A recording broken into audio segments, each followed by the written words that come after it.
주시는 말씀은 잠언 9장 1절부터 18절까지 말씀입니다. 잠언 9장 1절부터 18절까지 말씀 한 절씩 교독하겠습니다. 지혜가 그의 집을 짓고 7 기둥을 다듬고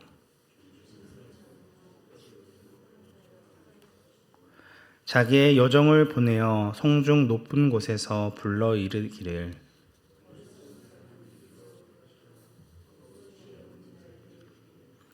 너는 와서 내 식물을 먹으며 내 혼합한 포도주를 마시고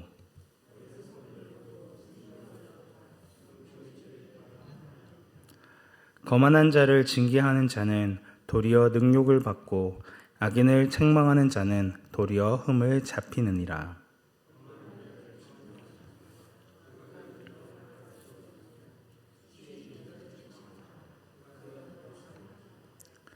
지혜 있는 자에게 교훈을 더하라. 그가 더욱 지혜로워질 것이요 의로운 사람을 가르치라. 그의 학식이 더하리라.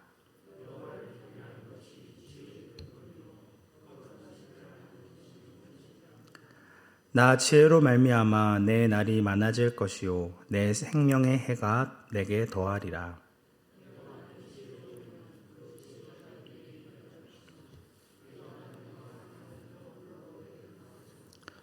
미련한 여인이 떠들며 어리석어서 아무것도 알지 못하고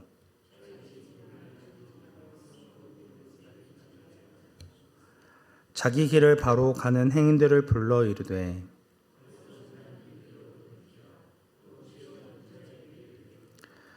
도둑질한 물이 달고 몰래 먹는 떡이 맛이 있다 하는도다.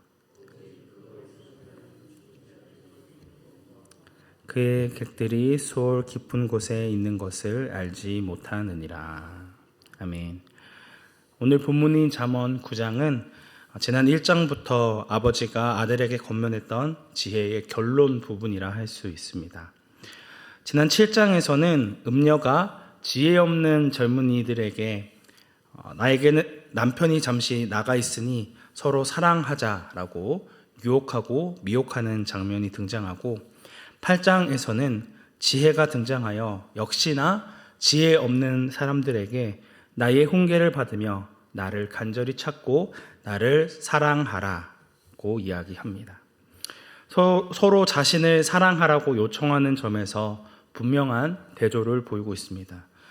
오늘 9장 말씀에서는 이러한 지혜와 어리석음이 인격화되어서 다시 한번 사람들을 초대합니다.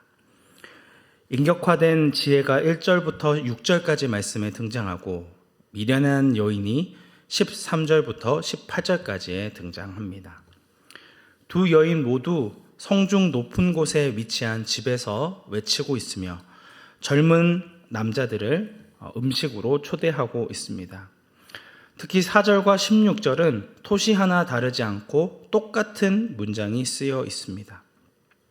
두 여인은 젊은 남자들과 관계 맺기를 바라며 음식을 준비하고 어리석은 자는 이리로 돌이키라고 요청합니다.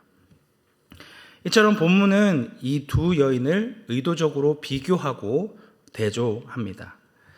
이제 젊은 남자들은 지혜와 어리석음 중에 하나를 선택해야 합니다. 중립은 없으며 이제 반드시 이 둘 중 하나를 선택해야 한다는 것입니다.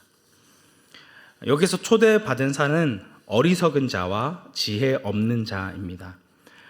어리석은 자와 지혜 없는 자는 동의어와 같이 사용되었는데 어리석은 사람은 쉽게 유혹에 빠지는 사람이고 지혜 없는 자는 문자적으로 마음이 부족한 자라는 의미입니다.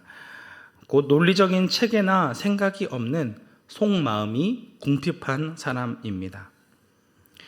경험이 부족한 젊은 사람과 사고체계가 뚜렷하지 않는 이런 사람들을 대상으로 서로 자신에게 오라 손짓하고 있는 것이죠. 지혜는 마음이 부족한 자를 위해 자신의 웅장한 집에 멋진 장치상을 차립니다. 그리고 5절에서 이들에게 와서 자기가 준비한 잔치 음식을 먹고 잘 빚은 포도주를 마시라 요청합니다.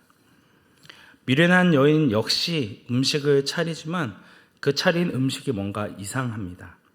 17절 말씀에서 도둑질한 물은 달고 몰래 먹는 떡이 맛이 있다 하는도다라고 이야기하는 것을 봐서 이 준비한 음식이 도둑질하고 부정한 방법으로 마련한 것 같아 보입니다. 겉으로 봐서는 매우 매력적인 것 같아 보이지만 사실상 차린 것이 아무것도 없는 것이죠. 고대 근동의 문화에서 누군가와 식사를 한다는 것은 친밀한 관계를 갖는다는 의미입니다. 두 여인은 그저 식사만 같이 하자라고 요청하는 것이 아니라 남자와의 깊은 관계를 원했던 것입니다.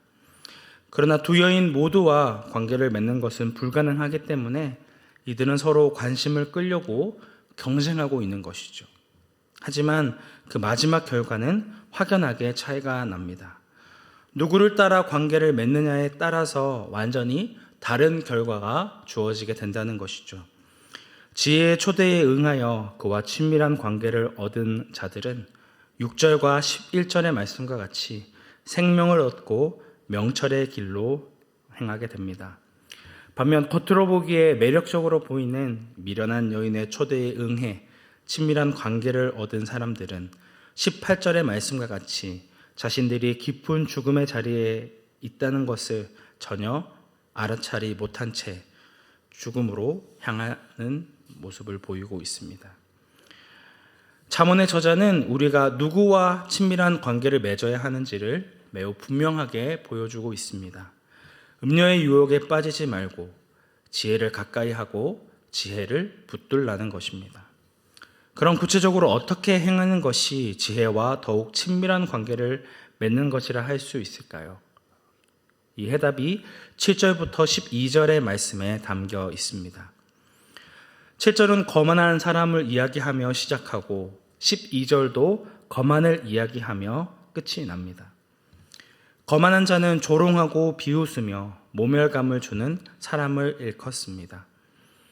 미련한 여인의 대표되는 모습으로 자신의 어리석음을 잘남으로 착각합니다. 이는 교만함으로 이어지면서 남에게 고개를 수그리는 법이 없고 남의 의견을 받아들이지도 않으며 자기를 주장하고 대접받기를 좋아하는 모습으로 나타나게 됩니다.